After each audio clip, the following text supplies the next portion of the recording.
Avinash sir, मैं कुछ reports पढ़ रही थी फॉर आउटलुक 2025 एंड बियॉन्ड, और बहुत सारी रिपोर्ट्स में हालांकि 2025 से ज़्यादा उम्मीद नहीं की जा रही कि मार्केट्स में कुछ there be spectacular returns as such. 10 से 15% के रिटर्न्स की उम्मीद की जा रही है।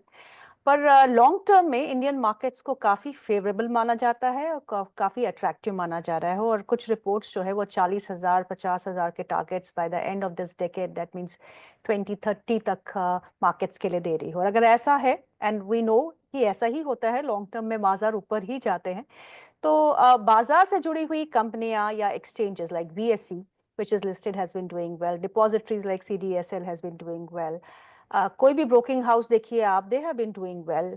क्या आपको लगता है कि आने वाले सालों में भी these are the companies that one should keep investing and putting money in as far as their portfolios are concerned?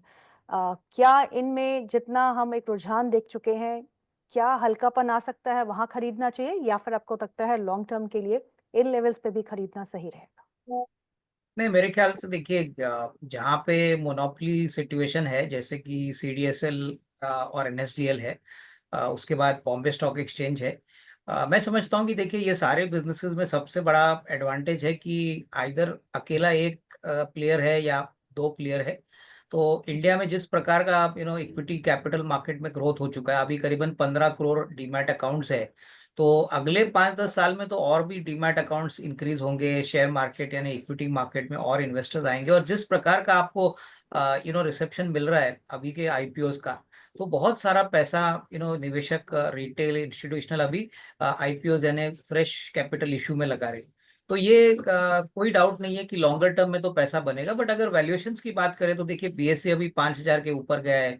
आप सीडीएसएल की राइट। बात करें तो मुझे लगता है कि ये वही इन्वेस्टर्स इन्वेस्ट करें जिनको 1.5-2 साल का टाइम फ्रेम रखना है, क्योंकि शॉर्ट टर्म में तो मार्केट्स है factored in all the positives, और ऐसा नहीं है कि ये 2-3 दिन में ही आपको प्रॉफिट कमा के दे।